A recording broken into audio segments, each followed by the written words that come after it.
L'Office togolais des recettes, OTR, va connaître une réforme structurelle dans les prochains jours. Ainsi en a décidé l'Assemblée nationale togolaise par l'adoption d'un projet de loi de réforme mardi dernier. Selon le ministre de l'Économie et des Finances, cette décision fait suite aux insuffisances et irrégularités constatées lors d'un récent audit de performance de l'institution. L'audit de l'Office togolais des recettes a révélé de graves dysfonctionnements et insuffisances dans la mission de l'Office, celle d'allier efficacité et transparence dans la collecte des recettes. Mardi, les députés ont ouvert la voie à la modification de la loi portant création et fonctionnement de l'OTR, Office togolais des recettes. Ces modifications concernent essentiellement la suppression du conseil de surveillance. Elles visent aussi à réduire le nombre des membres du conseil d'administration.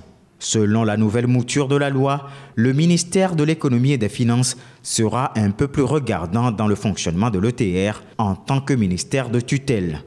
Les procédures de nomination des dirigeants connaîtront aussi une simplification. Désormais, l'Inspection générale de l'État et l'Inspection générale des Finances viendront appuyer le mécanisme de contrôle au sein de l'Office.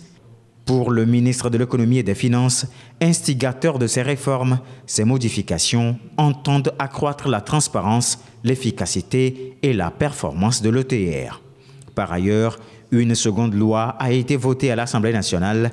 Celle-ci révise le régime juridique des entreprises publiques en République togolaise.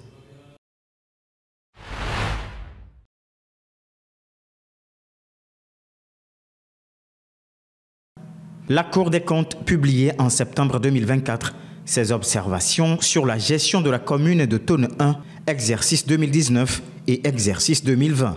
Des observations faites après le contrôle de gestion de la dite commune. Selon la mission dévolue à la Cour des comptes, elle doit procéder à un contrôle des pièces justificatives, puis à un contrôle sur le terrain.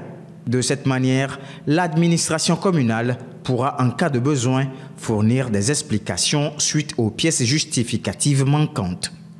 Au regard de toutes les observations consignées dans le rapport et les éléments de réponse des acteurs de la gestion communale, la Cour des comptes a conclu à une gestion non suffisamment respectueuse des principes et règles de gestion budgétaire et comptable. Pour la commune Tonne 1, les prévisions budgétaires en recettes et en dépenses ne sont pas sincères, en témoignent les écarts importants entre les résultats d'exécution des budgets. La procédure d'émission des titres de recettes ne sont pas non plus respectées, ce qui n'a pas permis à la Cour d'apprécier la performance du comptable, puis de dégager les restes à recouvrer. Selon la Cour des comptes, sur les deux exercices, c'est-à-dire 2019 et 2020, les dépenses d'investissement sont quasiment inexistantes. Les dépenses effectuées n'ont concerné essentiellement que les charges du personnel. La location des propriétés de la commune et l'occupation des places dans les marchés n'ont pas suivi une démarche rationnelle permettant de faire un inventaire et de matérialiser les places dans les marchés. Quant à la procédure de passation de marché, les règles relatives à la conclusion des avenants et surtout la concurrence entre les candidats n'ont pas été aussi respectées au cours des deux exercices. Que faire pour éviter ces irrégularités et mauvaises pratiques à l'avenir? Les mesures et actions envisagées en réponse feront l'objet d'un document dûment élaboré et porté à la connaissance de la Cour des comptes.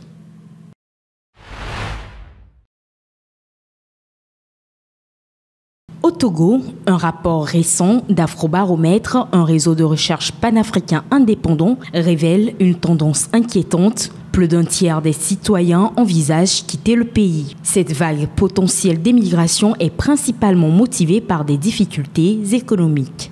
En effet, les chiffres sont alarmants. Selon l'enquête, 36% des Togolais ont exprimé leur désir de s'installer à l'étranger. Ce phénomène touche particulièrement les jeunes, les diplômés et les citadins qui voient peu d'opportunités d'avenir dans leur pays natal. Cependant, la question se pose sur les raisons d'un désespoir aussi croissant. Nous pouvons noter parmi ces causes le manque d'opportunités économiques, la pauvreté qui consiste à lutter quotidiennement pour subvenir aux besoins essentiels de la famille, une réalité pour une grande partie de la population. Pour parler d'avenir, il est à noter que de nombreux parents estiment que leurs enfants auront de meilleures chances de réussite à l'étranger. Notons que le rapport d'Afrobaromètre met en lumière un défi majeur pour le Togo. Si rien n'est fait, le pays risque de perdre une partie de sa population active et de ses talents, compromettant ainsi son développement futur. Face à cette situation, des actions concrètes doivent être faites telles que la création des conditions de vie et de travail plus appropriées pour retenir ces cerveaux en fuite.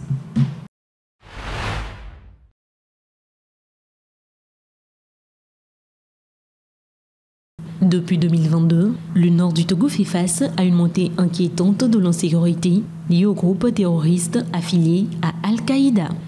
Selon un récent rapport de Konrad Adenauer intitulé « Une ligne de front avec le djihadisme tracée dans le sable du Sahel », ces groupes, basés au Burkina Faso, adoptent une stratégie de harcèlement des forces de sécurité togolaises et d'infiltration progressive via des recrutements locaux et des actes de violence contre les civils. La région des Savanes, particulièrement touchée, est devenue un terrain d'affrontement où les forces armées togolaises tentent de contenir l'avancée des terroristes. Ces groupes exploitent les tensions communautaires, notamment avec les Peuls, pour recruter et renforcer leur présence. Les attaques autrefois limitées aux zones frontalières se sont intensifiées et s'étendent à l'intérieur du territoire togolais, menaçant des localités comme Mandjouri, Tombégo et Borgou, précise le rapport. Face à cette situation, le gouvernement togolais a mis en place l'opération militaire Kondjouaré dès 2018 pour sécuriser la frontière nord. En 2023, il a lancé les programmes d'urgence pour les savanes PURS afin d'améliorer les conditions de vie des populations vulnérables et freiner l'influence terroriste. Cependant, les conflits fonciers persistants et la pauvreté aggravent la fragilité sociale, rendant la région plus vulnérable aux incursions. Pour faire face à cette menace qui fragilise la cohésion sociale et fait disparaître les activités économiques, l'accent est mis sur une coopération régionale renforcée entre les États côtiers et sahéliens. Une meilleure coordination des efforts militaires associée à des politiques de développement ciblées et à une prise en compte des réalités locales apparaît essentielle pour restaurer la stabilité et empêcher l'ancrage durable des groupes armés au nord du pays. Des cas de grippe aviaire H5N1 ont été signalés dans 3 fermes avicoles au Togo. Il s'agit de l'établissement Sopur, une ferme moderne d'élevage située à Adjengré dans la préfecture de Sotouboua, d'une ferme semi-moderne d'élevage à Agnonkopé dans la préfecture de Vaud, puis d'une ferme traditionnelle d'élevage à Kouloundé dans la préfecture de Tchaoudjo. Ces cas sont déclarés confirmés après des résultats d'analyse du laboratoire central vétérinaire de Lomé. En réponse, le ministre en charge des ressources animales et halieutiques a ordonné l'abattage systématique des volailles infectées. Et selon les chiffres, plus de 6500 têtes de poules sont concernées. Toutes les volailles dans la zone d'infection, c'est-à-dire à 3 km de rayon autour des fermes, sont aussi concernées par cette destruction, ainsi que tous leurs produits dérivés. Après l'abattage, les sites seront désinfectés pour éviter une propagation du virus. Dans la note du ministère, une mesure compensatoire a été élaborée pour accompagner les promoteurs des fermes concernées. Et pour une durée d'1 mois, les marchés de volailles et des provenderies seront fermés dans les cantons concernés. Ces mesures de sécurité, bien qu'étant toutes légales, portent cependant un coup dur à la filière avicole, une filière en pleine évolution, surtout dans ces dernières années.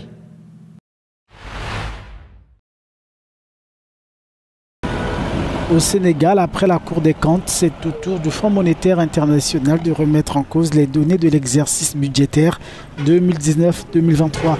Une mission de l'institution de Bretton Woods qui a séjourné dans le pays du 18 au 24 mars a revu à la hausse le déficit budgétaire pour la période de 5,6 points de PIB, alors que la dette publique est passée de 74,4% à 99,7% du PIB en 2023, relevant au passage une dette cachée par le régime de Macky Sall d'environ 7 milliards de dollars entre 2019 et 2024. Selon le FMI, le déficit budgétaire du pays est établi à 11,7% du PIB et la dette de l'administration centrale est estimée à 105,7% du PIB à fin 2024. Pour le PASTEF au pouvoir, Macky Sall et ses complices doivent être jugés pour haute trahison après la divulgation de la dette cachée. Le président français Emmanuel Macron a annoncé mercredi une nouvelle aide de 2 milliards d'euros pour l'Ukraine. Celle-ci comprendra un ensemble d'équipements militaires, dont des avions Mirage, des véhicules blindés et des missiles de défense aérienne. Aux côtés du dirigeant français, le président ukrainien Volodymyr Zelensky a évoqué un moment historique pour l'avenir de la sécurité européenne. Ces 2 milliards d'euros de soutien, c'est une part de ce premier volet et notre volonté demain est de mobiliser tous les partenaires qui seront présents pour continuer ce soutien immédiat à l'Ukraine. Це важливий момент для історії. Те, як сучасне покоління лідерів в Європі визначить систему безпеки для Європи на покоління вперед. Саме над цим ми зараз працюємо, коли працюємо заради захисту від російської агресії, заради встановлення стійкого миру, заради надійних гарантій безпеки у нашій Європі. Les dirigeants d'une trentaine de pays alliés à l'Ukraine se réunissent ce jeudi à Paris pour un sommet de la coalition des volontaires, qui portera selon Emmanuel Macron sur le format futur des forces armées ukrainiennes.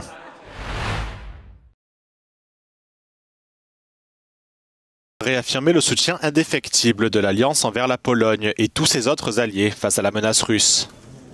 Mark Rutte a lancé cet avertissement mercredi lors d'une visite à Varsovie, en citant nommément le président russe.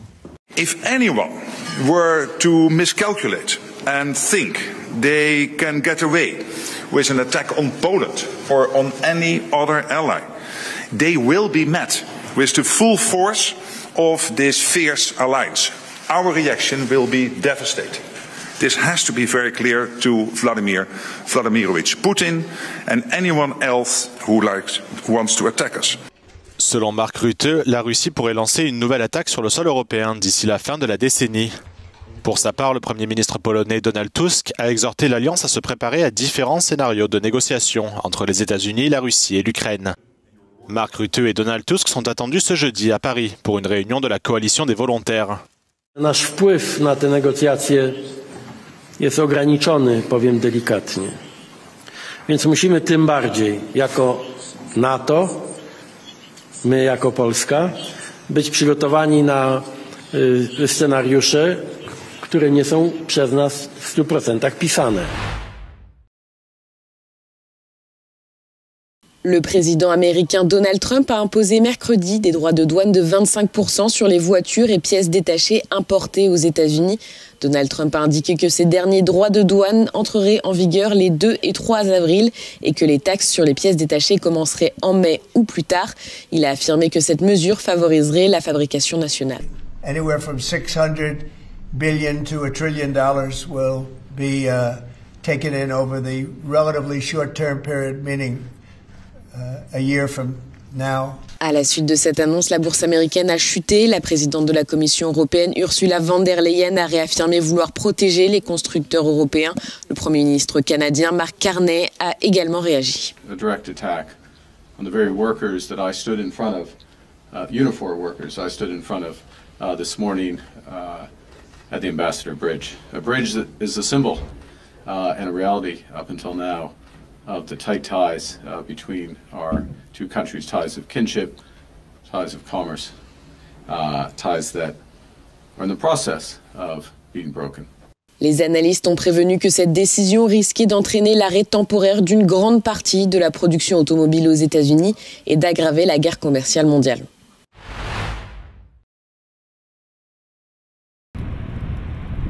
La Cour suprême du Brésil a accepté les accusations portées contre l'ancien président Jair Bolsonaro concernant une tentative présumée de coup d'État pour rester au pouvoir après sa défaite électorale de 2022. Les 5 juges ont voté à l'unanimité pour que Bolsonaro soit jugé pour 5 chefs d'accusation, dont l'implication dans une organisation criminelle armée. Preparava notícias e há indícios razoáveis de recebimento da denúncia da Procuradoria-Geral da República, que aponta Jair Messias Bolsonaro como líder da organização criminosa, demonstrando a participação do ex-presidente da República com os elementos de prova colhidos na investigação da Polícia Federal. Bolsonaro a nié à plusieurs reprises avoir agi contre la loi et affirme qu'il est politiquement persécuté. En vertu du droit brésilien, une condamnation pour coup d'État est passible d'une peine pouvant aller jusqu'à 12 ans d'emprisonnement. Combiné aux autres chefs d'accusation dont l'ancien président fait l'objet, il pourra lui valoir plusieurs dizaines d'années derrière les barreaux.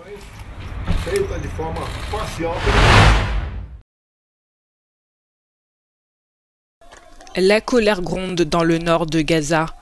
Mercredi, des habitants ont manifesté contre le Hamas sur la place d'un marché. Une foule a scandé des slogans hostiles aux groupes armés pour dénoncer la guerre.